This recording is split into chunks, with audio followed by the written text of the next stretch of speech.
Hi everybody, this is just a short video as a big thank you to my wonderful friend Rachel, the Indecisive Wig wearer.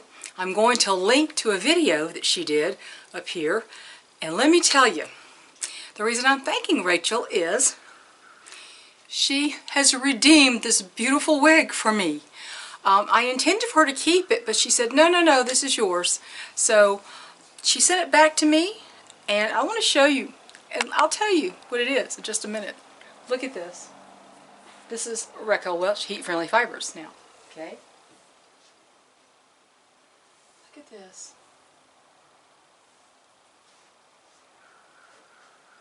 Do you know what this was? Crowd pleaser.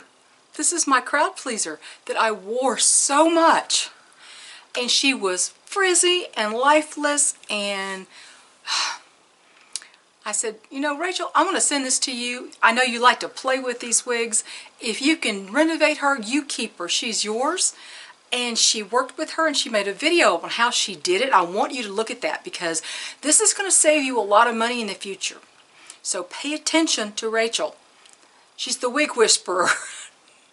Thank you, Rachel. She looks absolutely beautiful. Oh my goodness. She has her life back. She's got her soul back. So thank you so much. She's beautiful. I love it. I even like the new style too.